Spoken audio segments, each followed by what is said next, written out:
everyone! So this is our ganap before we headed to Boracay.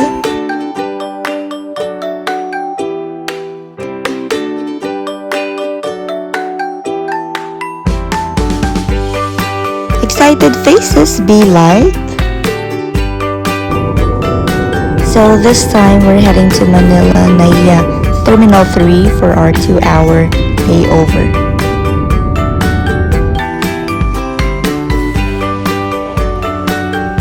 So we're here na at Manila. Actually, it's my first time here, but airport ako taman.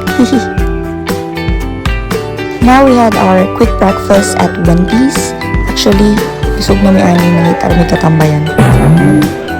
So, sakay na sa big airplane guys, going to Katiklan Airport. So here, na-feel na ginamo ang Boracay guys.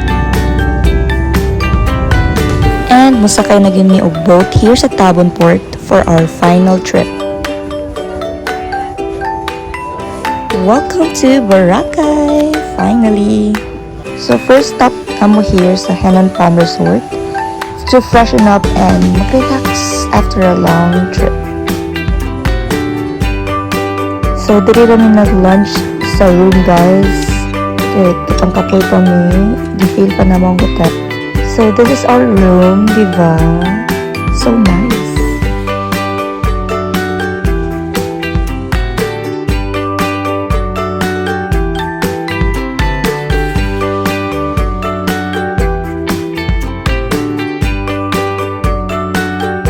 So before mi mugawas, naligo sa mi diri sa ilang pool.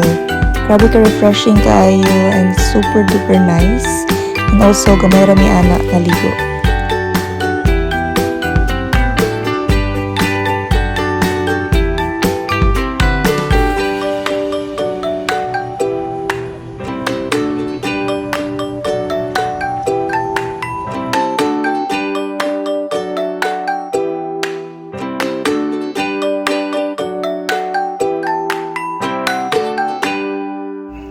This time, na-feela na mo ang kagutom, no? So, manggawas na mi ani.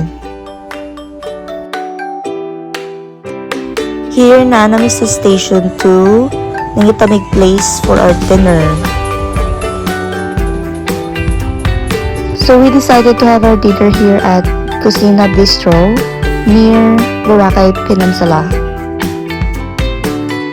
So, after that, nag-strolling lang di kadali, no? And balik na may kautalani because ang kape na din mo.